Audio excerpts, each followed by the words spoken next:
And now, Deborah Kobylt Live.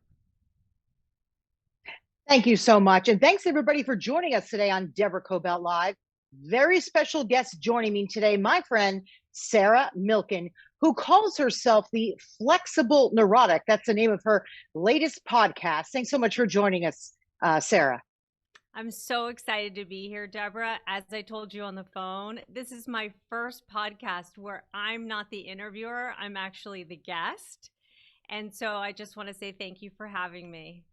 Well, you're very brave. I have to tell you, when people call me for an interview, I'm usually like, no. But a very dear friend of ours suggested this. And I thought, you know what? What a great idea. Because guess what? Your podcast is fairly new. It's terrific. I love listening to it. I thought Thank maybe I'd you. get through like one or two of them. And I got through just about all of them, right? I think Amazing.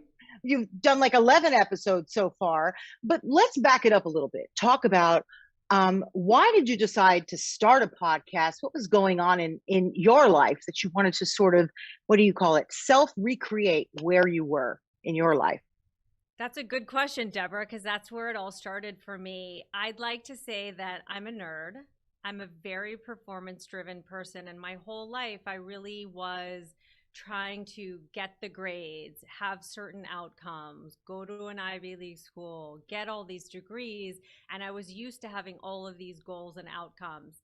And as I explained to you earlier on the phone, for me, I had grew up in a house where both my parents worked, and both my parents were equal breadwinners. My mom has a full-time career. She runs the largest nonprofit in the country for special needs children. So I grew up in a house where my mom had a very powerful position in the community. And so What's for the name? me, What's the name of that nonprofit, please, so it's people called the know? help it's called the Help Group, HELP. So part of my so much of my identity for me as a person has been intertwined with my mom's identity as a career person. So my whole life I thought, okay, I'm going to do what she did. I'm going to get this degree, I'm going to do this, and then I'm going to have this big job.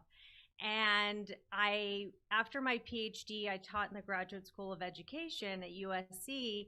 And then I got pregnant with my son when I was 29. And after I had him, immediately everything that I had thought for myself in this linear path of career changed for me. And at that point, I just said to my husband, I know this is really weird, but I want to stay home. And he said, okay. And I think it was a little strange for me just because that's not anything I had planned and not what I had grown up with. And I actually told my parents, and I mean, I hate to say this, but I think they were mildly disappointed because they saw this same sort of linear path for me. But then I think that once I saw what a devoted mom I was and how much I was enjoying raising my son, and then my daughter who came 2.5 years later, they really understood that that was what was lighting me up at the time. You And know, something really happens, right, when we have those kids. Because I remember I thought, after I had my first child, when I was pregnant, I would just keep working at the studio. I think I was at CNN. And I remember when he was born, I thought, I'm not leaving him home. I'm not leaving him with anybody. I would take him in the little carrier and I would bring him to stories with me. Could you imagine? no, So I'm no, sitting here interviewing people, and there's this little infant who needed to be breastfed, like on the floor. I just yeah. didn't want to leave him. So I get that, right? There's this pull to want to be near your kid. And then eventually, after three kids, that was it. I did the same thing. So I really understand. And Yeah, I and think a lot of moms do. Yeah. I also think I had this secret fear that if I didn't work and did sort of the opposite of what my mom did, who's listening right now, hi mom, um, that she would somehow take it that I was somehow criticizing her that she didn't stay home. And now I'm doing the opposite of that.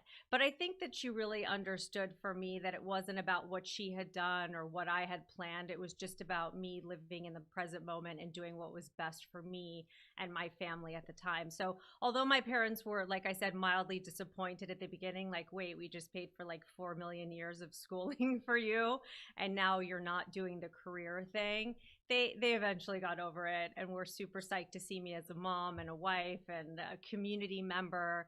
And we can talk about that too, but I did a lot of active community member stuff with all the boards that I sit on and etc.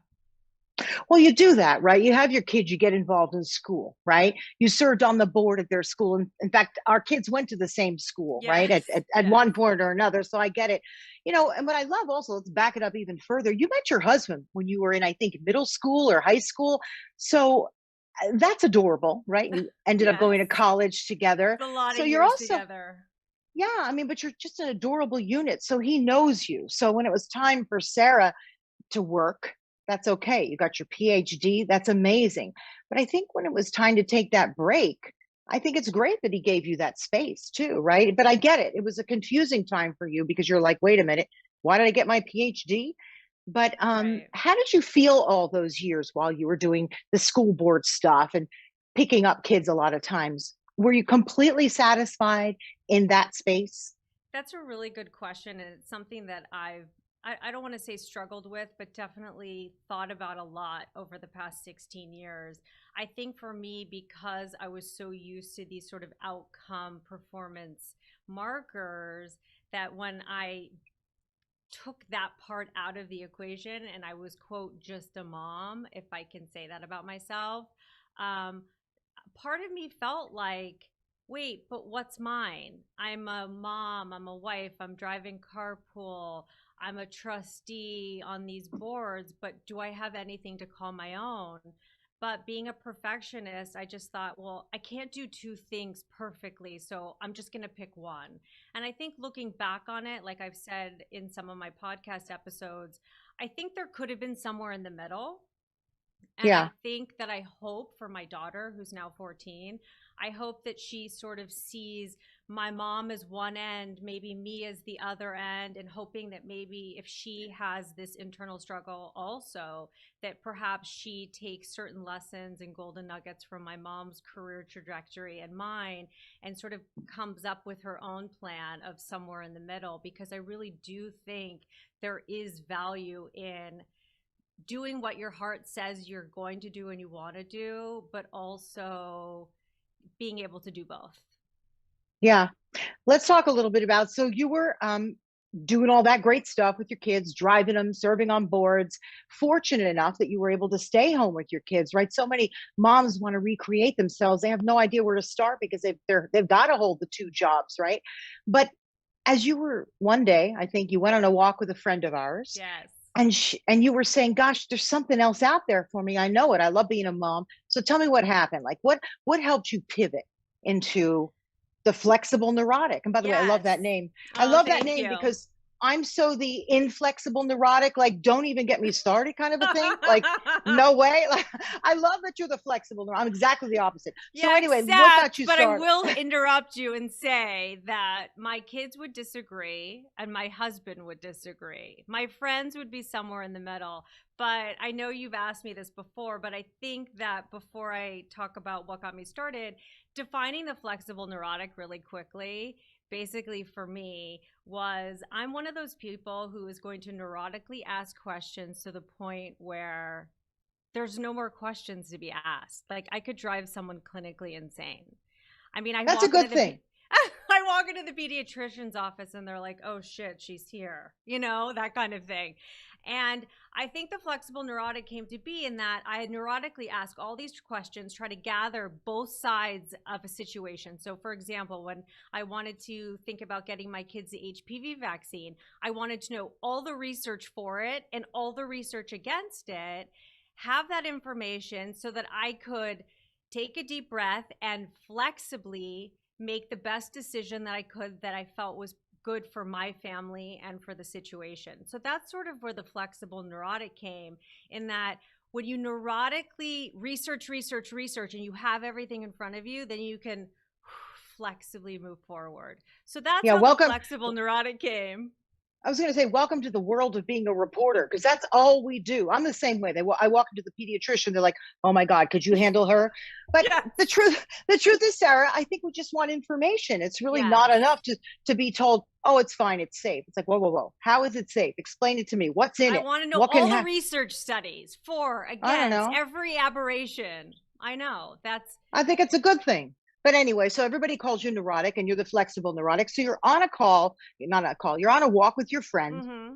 and you're talking to her about there's got to be something else. And I know There is. So what happened? So Angela Nazarian, our common friend, is 5 years ahead of me in terms of age and her self-recreation process.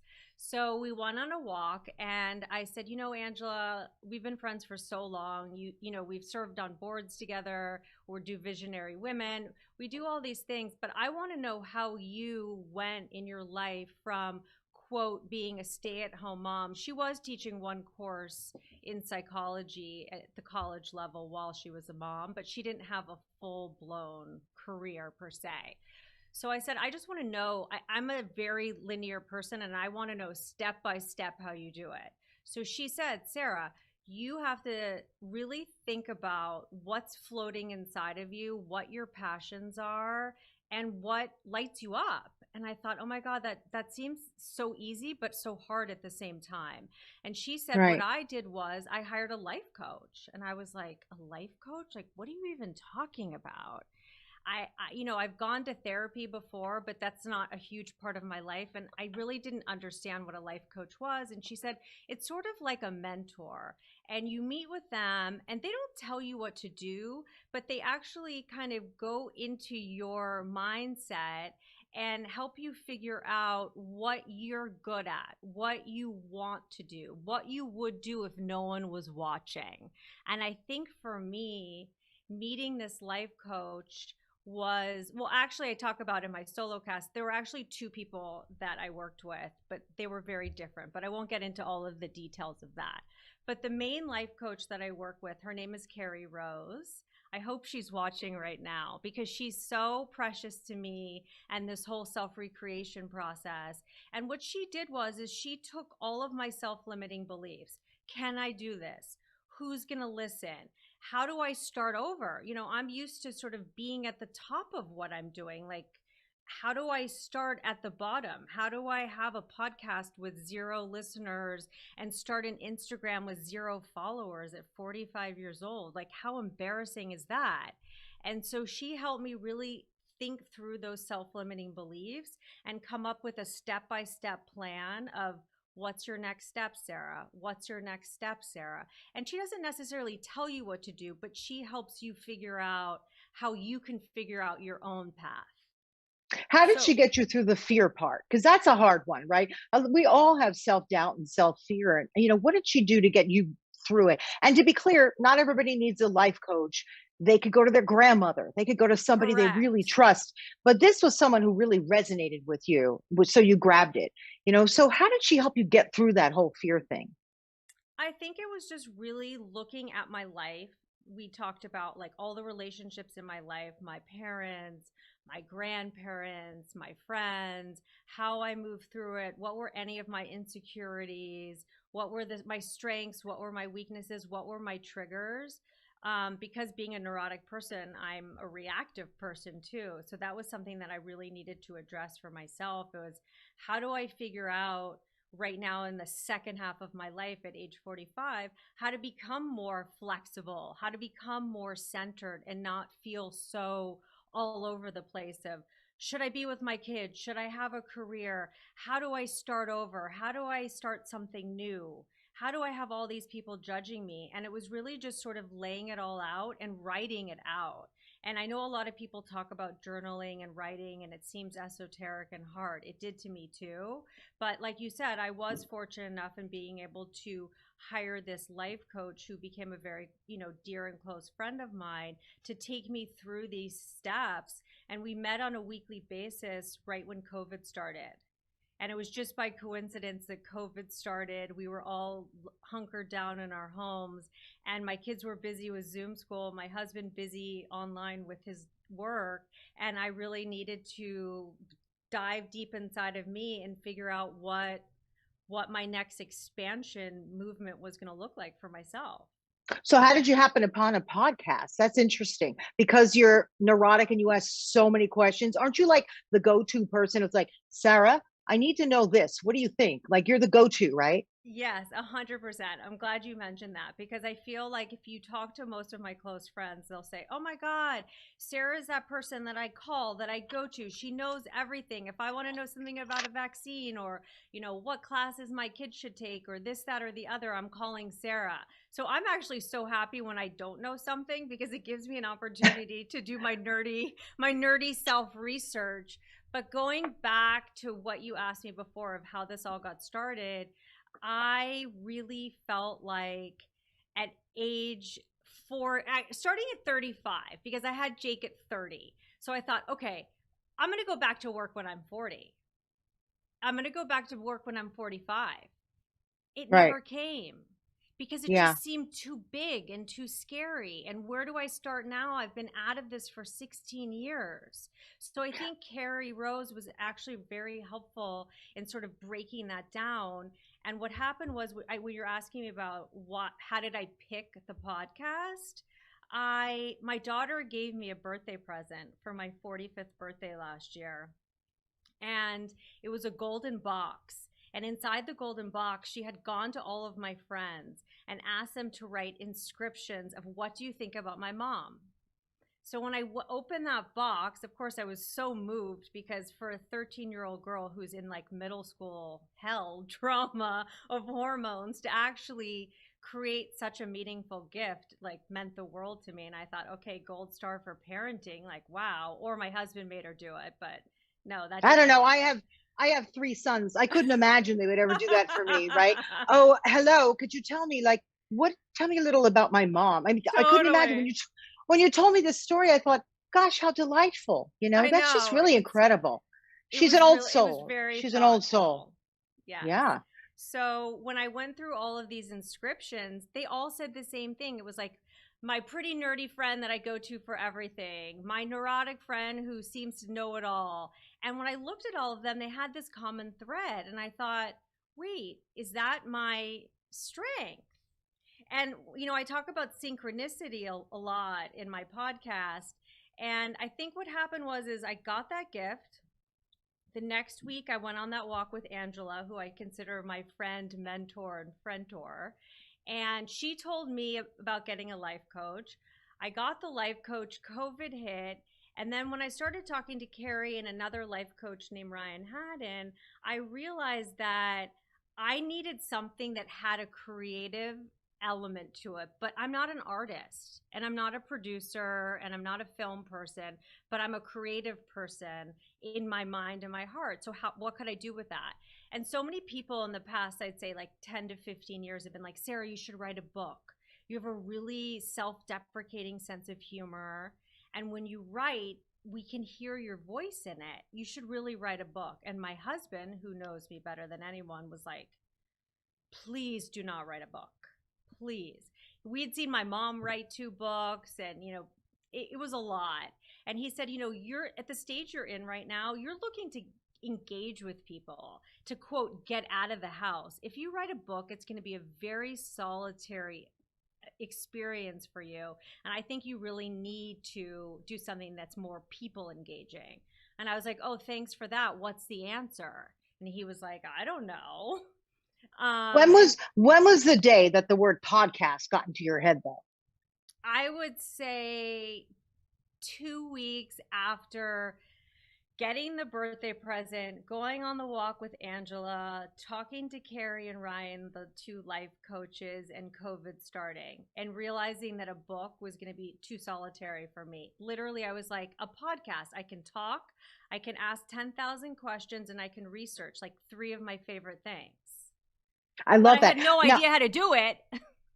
Now let's talk about your friends. I called Yes. a few of them, Angela in particular. What did she say about you? Thoughtful in her approach to life, whether with the friends she picks, her parenting, or the work she does. What a great and high compliment coming from Angela. Amazing. She doesn't give those lightly. I know that. So when she gives them, they're all heart and all truth. So, I love that friendship and how she sort of helped not push you, but help show you the way to where you should be. And that's what good friends do, right? We help each other. We go on walks. We listen to each other. So your journey was you're like, okay, I'm going to do a podcast, but like how? I don't have an Instagram account. What am I going to do? I'm technically like not there, but you figured it out, Sarah. That was pretty cool, right? And you started your first podcast in September. I mean, it's like a baby podcast, and everybody loves it. So, kudos to you to Thank make you.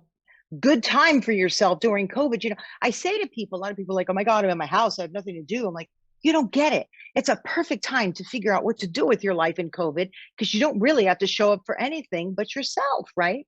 Right. I 100% agree with you. But at the same time, I do know that COVID has brought up a lot of different things for different people. And I think Absolutely. some people have had an experience where they've been able to sort of make lemonade out of, you know, lemons. And I feel like with me, I was able to really sort of take that time that I never had where I was saying, okay, 35, no 40, no 45. And I was like, okay, now everything stopped. COVID's here. I'm here by myself in my house, thinking about what's going on inside of my heart and my head. And this is my time. And I think I secretly had this um, vision that my husband, who is a successful entrepreneur, was going to hand me in a little box with a pink bow on it a self-recreated identity and say, Sarah, I know you've been struggling with this for a long time. I've created this brand for you and this identity, and all you have to do is open the box and it just pops out. But guess what? The box never came, because Mm. the reality is it's not his job to do that, and it's not anyone's job to think of for someone else what their personal identity or purpose should be. The hard part is looking inside and being able and willing to do the work for yourself. Hmm. You know, Well, let's talk about your very first podcast, which was with Angela, which I actually think was very smart to have on someone that you're familiar with, but I know that you were probably sweating, right? oh, Angela said totally. you did so much preparation. You came with like hours worth of notes, right? Which by the way, I love that about your podcast. It's not a short podcast, people. It's lengthy. Now, I remember first looking at the first one going, oh my God, it's over an hour. But I couldn't stop listening. That's a good thing. And I don't give Thank that you. out. I don't give that out very easily either Thank because you. you really kept me engaged. It's like, oh, what's she going to ask next? What's next? So after that first podcast with your friend, how'd you feel about that? Did you feel like I could do this? This is it. I think I did. I mean, like you said, because I was interviewing a friend and I had researched it like to the nines, I felt like I was prepared for it. But because I had never done a podcast, done an interview, spoken into a microphone, or any of those things, like I had no idea how it was going to turn out. And I had never really personally shared any of my own story before. I mean, my friends know my life, but outside of that, like I said, I never had Instagram. I've never been on Facebook before. So I haven't been sharing my life publicly for the past 16 years or 46 years for that matter. So it was definitely an interesting experience. But I think that once I created it and sort of surrendered and put it out there, everything else just started to unfold from there. And I do believe self recreation is possible for anyone. I definitely think it's harder for the single mom who's out there having to work 2 and 3 jobs. There's no doubt about it. But if she thinks and she really works to think about what's her next step, there's always a way to figure something like that out, right? I really do believe that. Sometimes we just have to go there and believe that we can do something that we're destined to do. And you did I it, agree with Sarah. You did it. you. I Okay, a agree with couple you. And things. I think one more thing I'd like to say though is what I've realized in during this podcast. Well, I've realized a lot of things, but in terms of what you're saying right now, is I realized that when I call this the second half of life, that means a lot of different things to a lot of different people. So I've had women DM me who are 30 and they say, I'm resonating with so much of your podcast and a lot of your topics. Do you think I can self recreate at 30? Does that seem too young? I don't like my job. I want to do the next thing. My husband and I don't seem to be working out. And then I've gotten DMs from women who are 70 who are saying, am I too late in the game for self-recreation? I really like what you're doing and I feel inspired by it. So in rethinking about what self-recreation in the second half of life means, I really thought about it and realized that it's not necessarily a chronological, like, okay, you hit 40 and now you have to revamp your vagina or whatever it is, whatever the topic is. That's one of my episodes, as you know, because we have a common friend, Sherry Ross. But it's about, are you ready for a next step? Are you ready for a transition? Are you ready for a new identity? And for me, I was. Let's get back to that vagina comment, shall we? I I mean, I'm going to let that pass up. No. Some of your guests are amazing, right? Dr. Sherry Ross, who's written 2 spectacular books. Love her. She talks about all things intimate. Girl, did you guys get into it? I was like, oh my gosh. I could barely, I had to plug my ears sometimes. Believe me, I was sweating the whole time, and I was like, okay. And my husband listens to every single episode of my podcast when he walks the dog. So I thought, oh my God, he's going to leave me. I'm like she's asking me questions that I've never answered before, especially publicly. Like how often are you having sex? What position do you like? Oh my God. Does your vagina droop or not? And I'm thinking, oh my gosh, can I listen to this? But guess what happened? You can't stop listening, which was really fabulous. So that was one of my favorite guests. Dr. Jason Diamond talking about, gosh, a couple of tweaks here and there to make us all look better. He's right? amazing. I can assure you, I listened from the beginning to the end there, and I'm writing stuff down. I'm like, wait a minute, I got to do what? Wait, back it up. What's that called again? Because I know Jason, and he's a terrific guy. But I was writing down. But I think all of your guests talk about self-recreation. I mean, they're phenomenal. Who else? We have Alyssa Goodman. She's also been a guest on my show. Oh my God, her story is incredible, right? I mean, how do you? Story. Alyssa, how do you come back from all something? The odds. Yeah. No, Ryan Haddon, whom we know. I mean, how do you even pick your guests? I mean, they're pretty much A-listers, is what it is. So, but they're interesting. They have a great story to tell. Like Dr. Diamond, from being a young person and not being able to do his residency with who he wanted to do it with. Right, it was a big blow, but he didn't let it get to him. He pivoted, and he figured something out. That's what I love. Recreation is all about pivoting. And you got to figure it out. You can't just crawl in a hole, people, even if you want to, because most days I want to crawl in a hole. And I'm like, we all no. do. And I think that's really important, because one of the big themes of this podcast is normalizing the clusterfuck that we all feel in the second half of life. It's a fact. I mean, I put a post up last night on my stories about having to go to the gynecologist to go into Sherry Ross because I had itchy burning pee. I can't tell you how many DMs I got from random women that I don't even know saying, oh my God, thank you so much for posting that, because now I don't feel so badly about myself. And one woman's like, I'm actually going to the gynecologist today because you posted that. And I thought, yeah, wow. And guess what, doctor? On the flexible neurotic, she said, and then the doctor's like, oh my God, who is this lady? You know what I mean? Who is this crazy flexible neurotic? Yes. How did your kid? I know that you talked about your son on one of your episodes with Dr. Ross. Was he like going to school like this or doing his Zoom school like this that day? I have to be honest. My kids are very supportive of the podcast. They live it 10 hours a day, but they don't actually listen to it. They watch all the stories and the posts on Instagram. They listened to the first episode with Angela when my parents came over to listen to that first episode. But now it's sort of, it's so cringy. I mean, even my own mom, and I'm 46 years old, sometimes I hear her voice and I'm like, oh my God, that's my mom. So I totally get it. So I don't force them to listen. I think if I really wanted them to, they would. But I think right now, especially for my 14-year-old daughter, it would be so cringy for her to listen to vagina and periods and this and that and like, oh my God.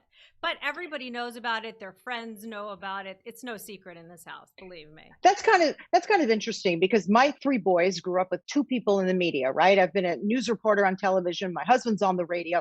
My kids never listen or watch us at all, but their friends do. So it's sort of the same thing. So I'm hoping that like their friends report back to them and say, your mom did this. So maybe that's what's happening.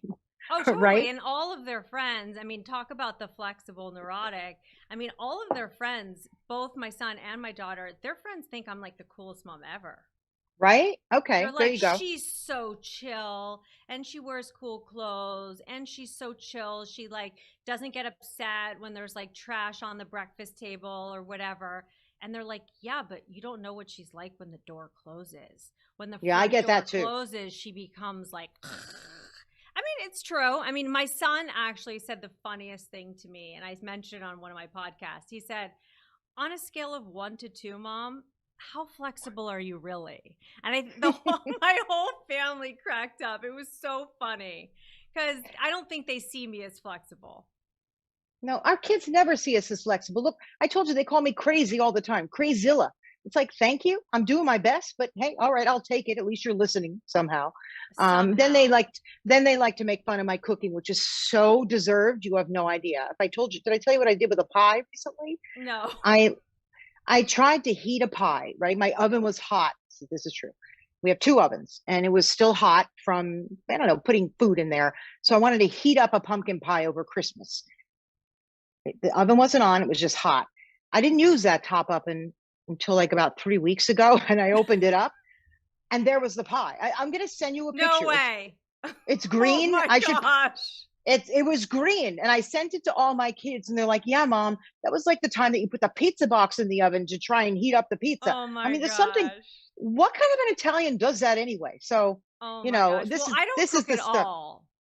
Like Yeah, I I'm am not. absolutely the worst. And I've talked about it too that my daughter, because of COVID and sort of being home, has become a professional chef. Like she's like making 5-course meals every night. And it has taken the complete stress off of me because I was stressed just ordering from Postmates, to I be know quite you and I. honest. We are so similar. My middle son is a phenomenal cook. He'll actually roll out the pasta on his Yeah, own, and that's he'll what's get going like on in my house. right. So see, we did something right. Do you see what I'm saying? It's like, oh, I can't cook. Look what I do to the pie. It's like, don't worry, Mom, I've got it. So look what you're doing there, Sarah. It's amazing. I want to talk about actually, how do you pick your guests? How do you decide who's going to be interesting to your audience? Because let's face it, most of your audience are people self-recreating of various ages, and frankly, men and women. Because it's a great podcast for men. My husband was listening while I had you on. He goes, Oh "Oh, she's my really good." gosh. Ah! Yeah, I know all these husbands. I've had so many people DM me and go, "Oh my god, I was listening to the vagina episode and my kid walked in or my husband walked in. And boy, did that lead to an interesting conversation." In terms of picking the guests, that's a great question. Like anyone, when I first started the podcast, I was like, no one is going to be on my podcast. This goes back to the self-limiting beliefs things that we all have of no one's going to want to be on a podcast that no one's been on before. That's sort of embarrassing.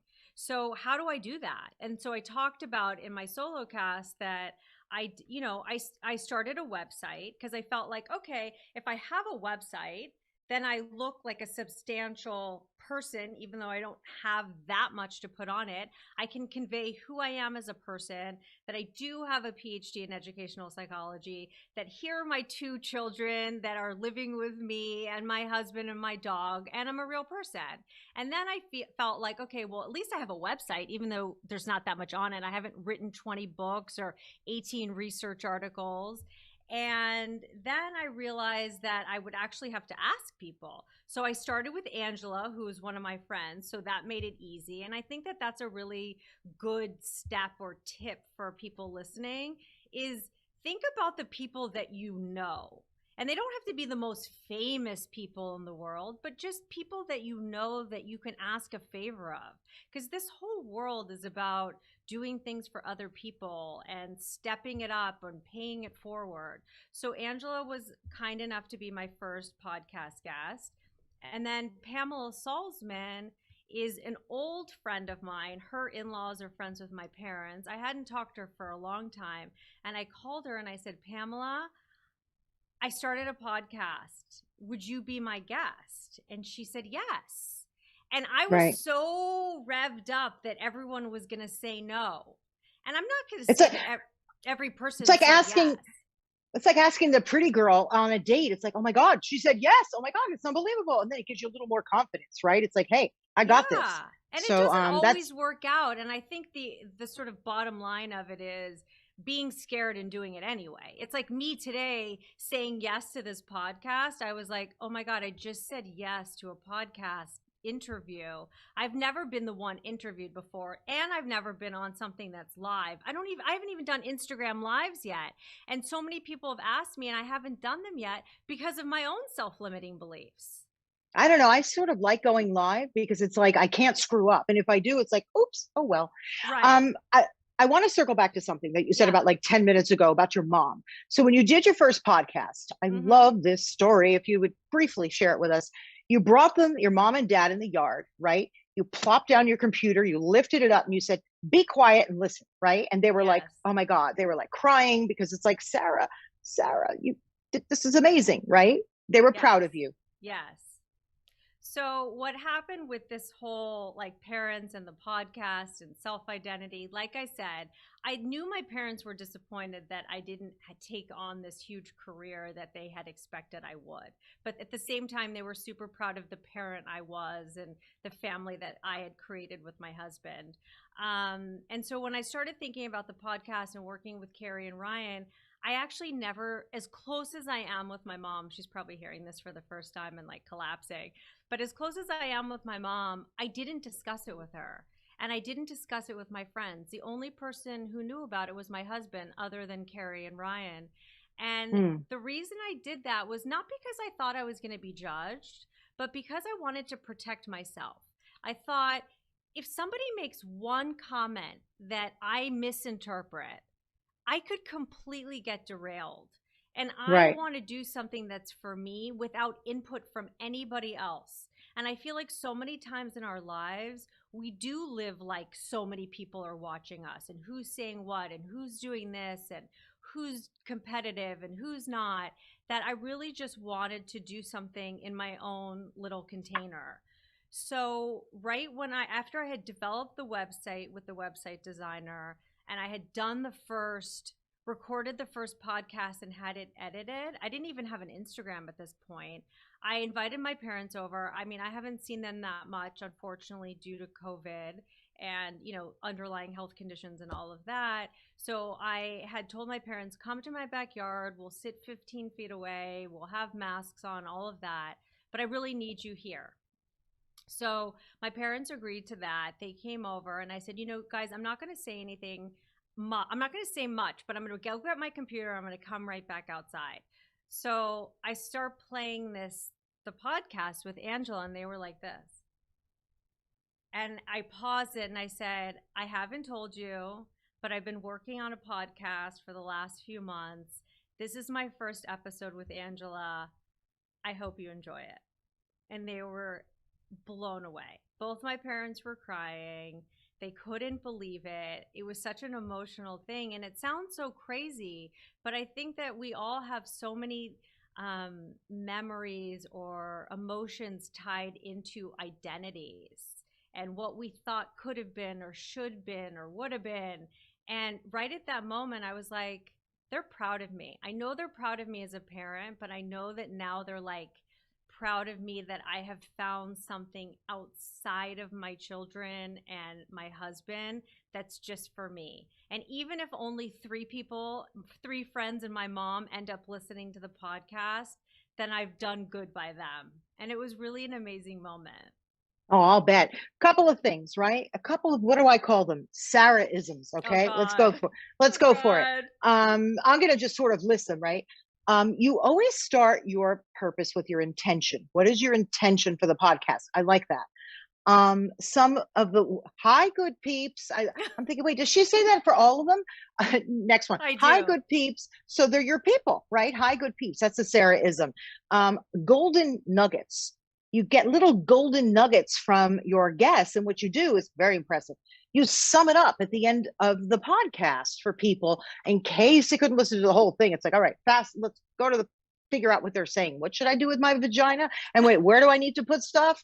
So those are your golden nuggets. And I love that you say right in the beginning, it's like, let's get out our golden shit shovel. We all have a lot of golden shit shovels, especially in the second half of life. Right? We need keychains, little golden shit shovels is what you need to make for everybody, and start like handing them out. But I love that. Let's get out our golden shit shovel and just sort of sift through all the shit.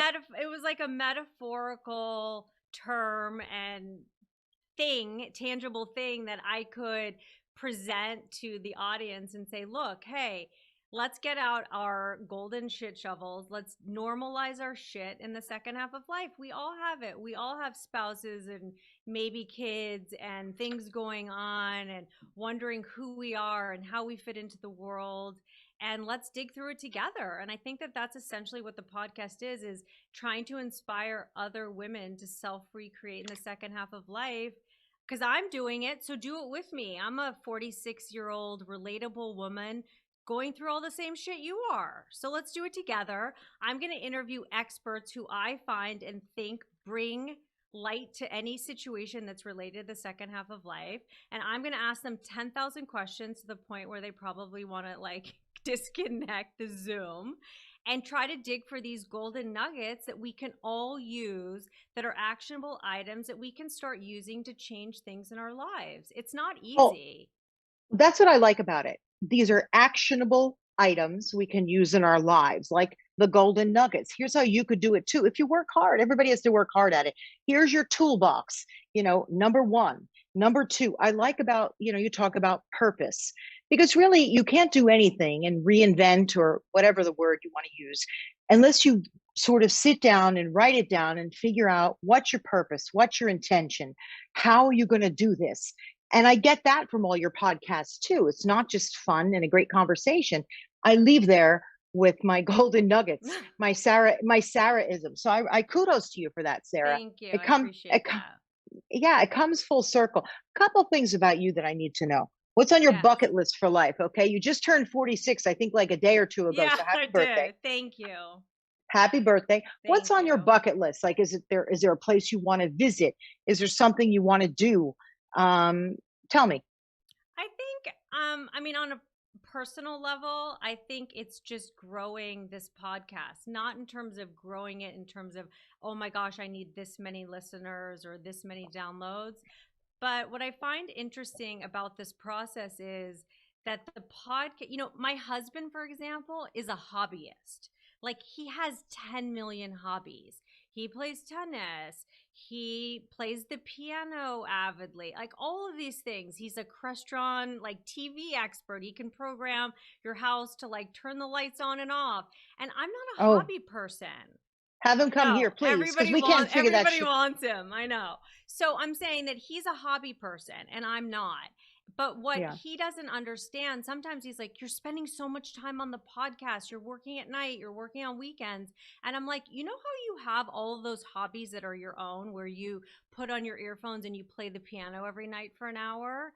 This podcast for me is not just, can I have another identity? Can I have a career at age 46?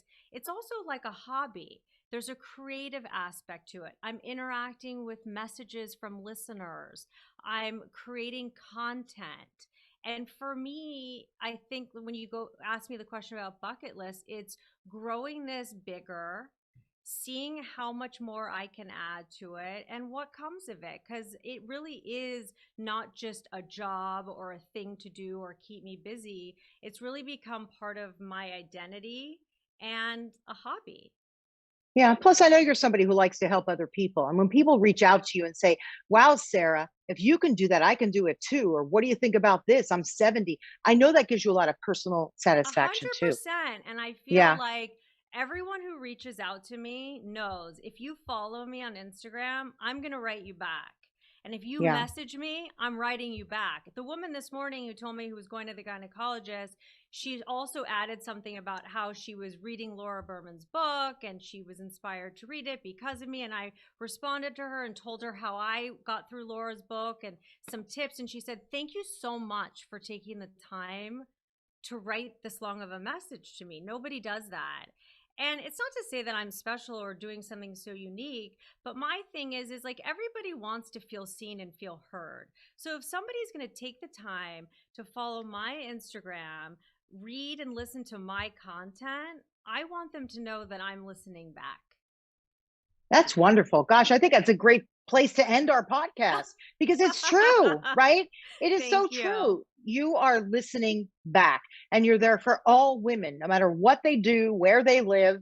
Have people reached from like far away? Have they tried to reach you as well? I mean, I know I get, I have instant people in messages like from people. Australia. I mean, I have followers in so many different countries. I actually started putting together a list. I'm like, I don't even know people who live in these countries. But as you know, with social media, it's like somebody hears something, then it's the next person, then it's the next person, and it just grows. I mean, like I said, I started an Instagram with 0 followers, and I texted 10 or 20 friends that day and said, hi, I have an Instagram account. And then it's just grown from there. It's just Yeah. about, I think my biggest tip for anyone who's trying to self recreate in the second half of life is be scared and do it anyway. Gosh, I was just going to say, what is your greatest fear? Because one of my greatest fears is not trying something that scares me, because time goes by so fast, right? You does. just turned 46, and you know what that's like. It's like you blinked and you were 26, and you could blink again and we'll be 66. It's like, wait, what's going on? So try it if you're scared. That's what I always say to people. Like, the worst that can happen is you just fail and then you try again. So what's Yeah. one of your biggest fears that you've had to overcome, or that you're still overcoming? I just think my self-limiting beliefs. Who's going to listen? Is this, am I going to be Brene Brown? How is this going to move forward? It's the same fears that everyone else has. There's 3,000 other million people doing a podcast about women. Why is mine going to be different? Who's going to care? And at the end of the day, I mean, you shut down all your social media and you get in your bed and you're like, who am I?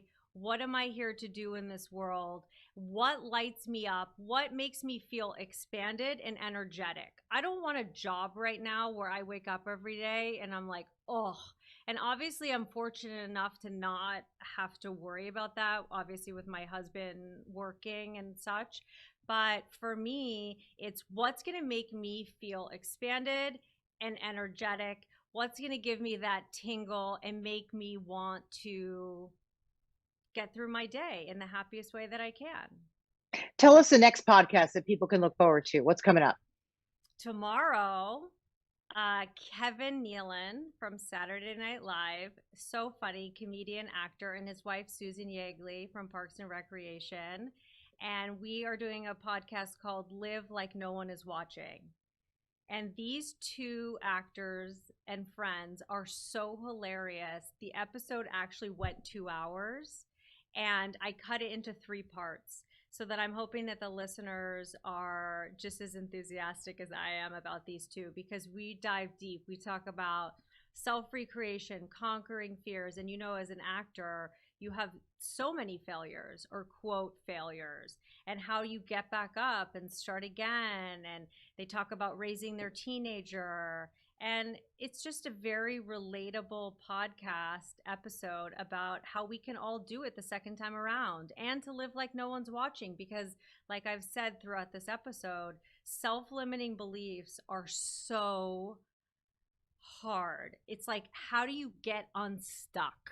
And I think a lot of this podcast is about, let's get unstuck together with these golden nuggets. Absolutely. Tell people where they can find the podcast. And also on Instagram, you are the Flexible Neurotic, right? Yes. On Instagram, I'm the Flexible Neurotic. Sometimes I spell neurotic wrong. You have to be really careful when you're typing it. And the website is www.theflexibleneurotic.com.